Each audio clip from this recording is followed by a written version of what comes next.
All right, so this is the TCL 50XL NXTPAPER, and the reason I decided to pick up this phone is because I saw a lot of videos in the last month or so on their newest model. It's called the TCL NXTPAPER 60 Ultra.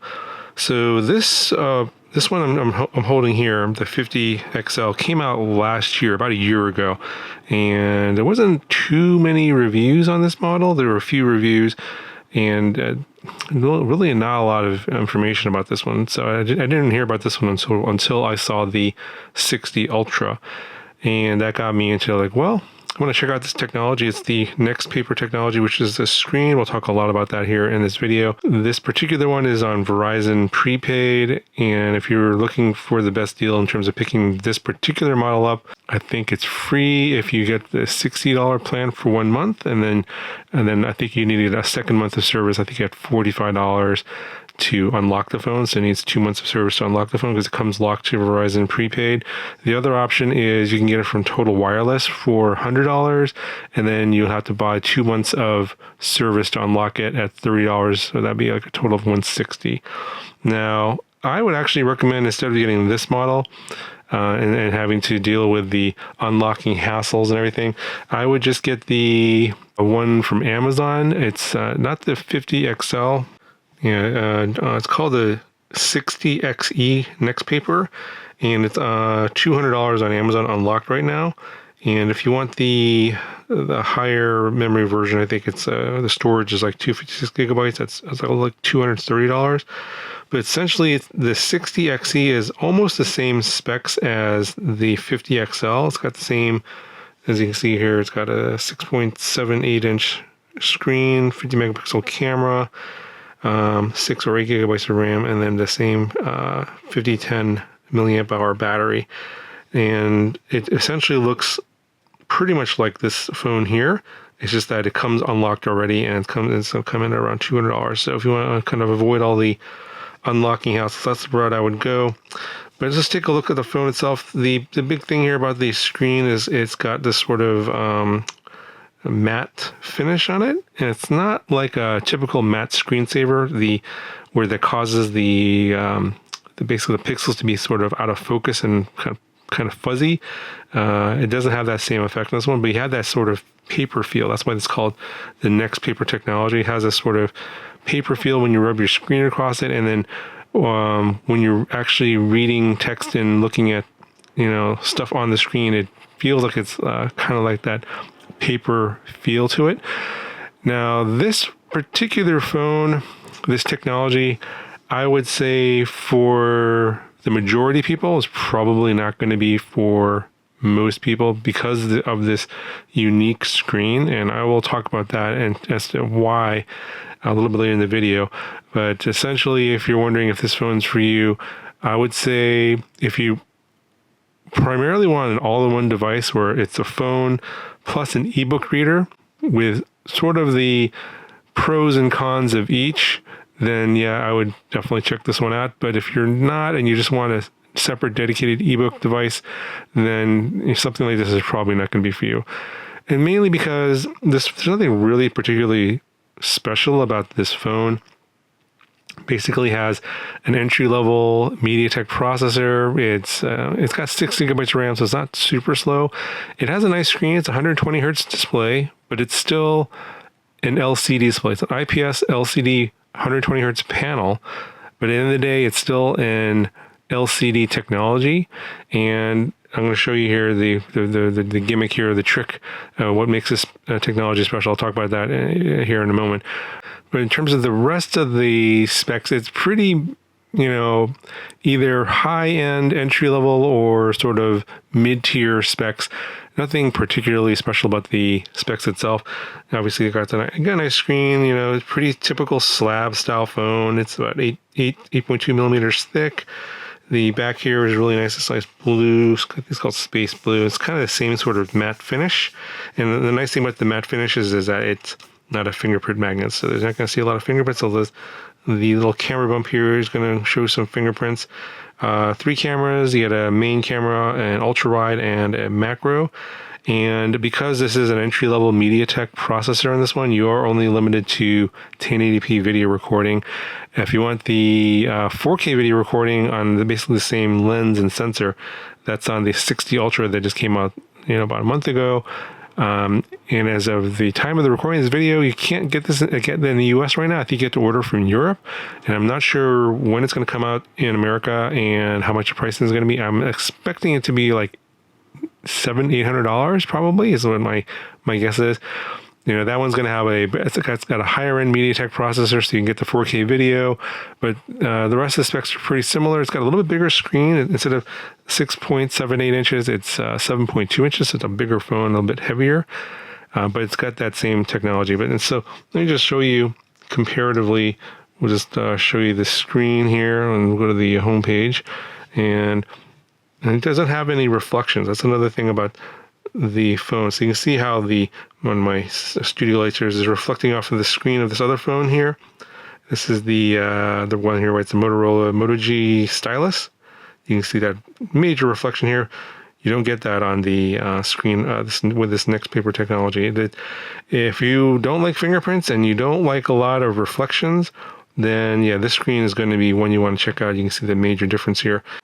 And of course, you can use it as a regular, screen with the normal colors, and you can watch videos on it, and you can play games and do all that normal stuff you can do.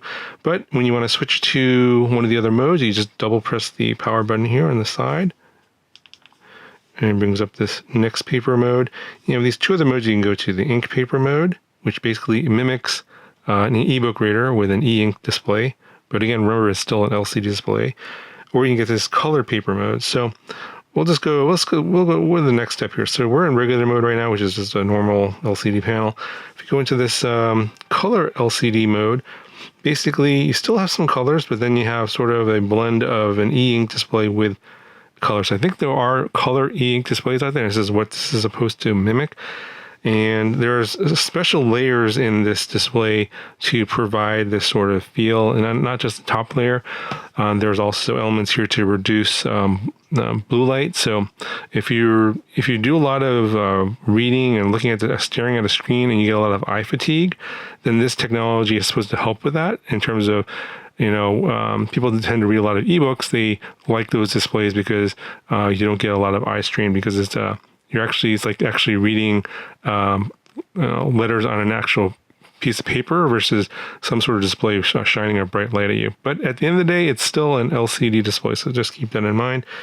And then, I think this mode here is probably going to be interesting for those of you that maybe are into webtoons. So I'll bring up a little webtoon here.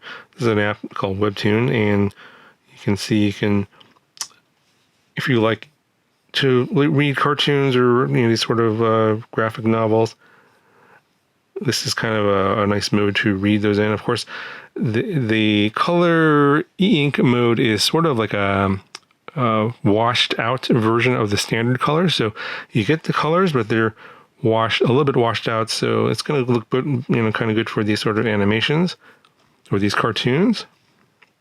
And of course, the main trick here is to go into the ink paper mode. So we'll just do that. And then that basically turns it into a black and white display. All the colors and everything, the interface, everything is going to go into black and white grayscale. And I brought up an ebook reader here. And basically what you have is basically a grayscale e-ink type of display. But it has a very high refresh rate. So unlike a traditional e-ink display that has a very low refresh rate, this has a very high refresh rate. And you can see that as these pages are animated, it's very quick. And for those of you to do a lot of reading, but you want, your ebooks and your phone functions all in one device, this is kind of the target market for this particular device. And I've used this for a while in this mode and reading a lot of text and stuff, which I tend to do sometimes.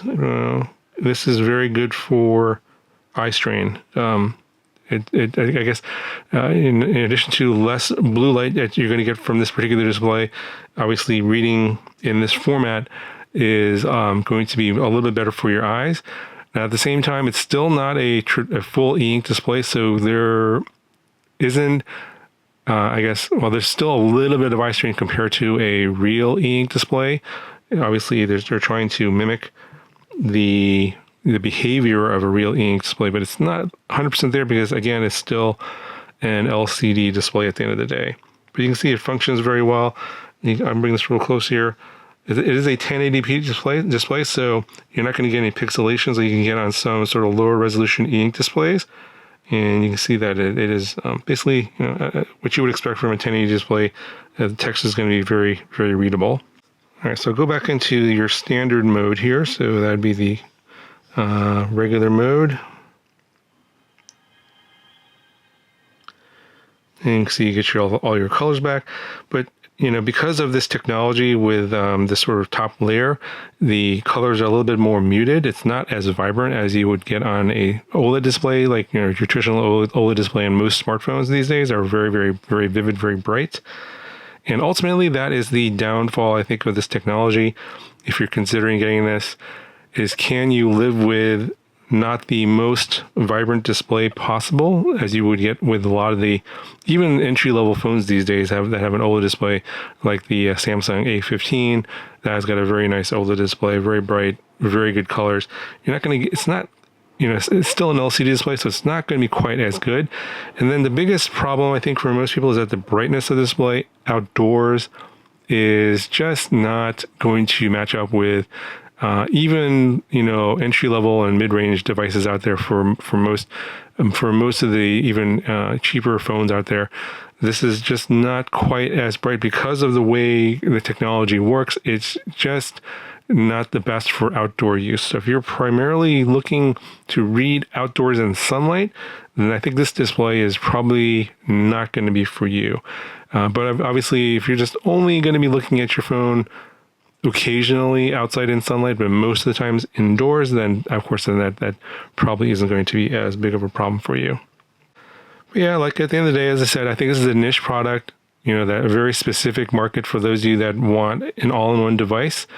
I don't think that's going to be a lot of people. So again, for the majority of you guys out there that are looking at getting into smartphones or upgrading your smartphone and are curious about this, I would say try and find someone that has this, or you can go to a store where you can actually give it a try, or if you can buy it from somewhere you can return it. It's very difficult for me to say you'll like it or be able to live with it or not until you try it yourself. For me personally, I am okay with the display not being as bright and vivid as an OLED display because of the trade-off of being able to put it into the e-ink mode, and you get to basically read with less eye strain and less blue light. The other advantage that I forgot to mention is that the battery life is significantly better when you're in the e-ink mode. And so there's been other reviews on this technology on other phones with the NXTPAPER technology where people are going a week, maybe 2 weeks of power on time before charging up again. And so they're able to read many, many books, of course, in a week or 2 weeks with the screen on. And in the e-ink mode, it uses much less battery because it doesn't send out as much light because of the way the technology works. Now, obviously, if you're mainly using it in the regular color LCD mode, it's going to use a lot more battery. So that's something to be aware of. You will be draining your battery. It's pretty much almost in line with most smartphones out there with a 6.8 inch display and a 5,000 milliamp hour battery. You're going to typically get around 6 hours of screen on time in that mode. But if you're in the e-ink mode, you're going to get significantly more screen on time. But again, as I said, if you're looking to pick this up without the unlocking hassles, I would recommend getting it from Amazon. I don't know when the 60 Ultra is coming to the US, so if you're wondering about that, I will add something in the description if I happen to know that information. So if you want to check back later, I'll put that in the description.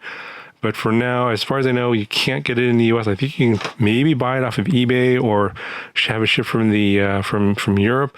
But other than that, If you want to get this as cheap as possible, then I would go with the Verizon prepaid route or Total Wireless. But I think for most people, they probably want to just go with the Amazon route and just get it unlocked right out the bat. Anyway, that'll do it for this video. Got any questions, let me know in the comment section below, and I'll talk to you guys in the next video.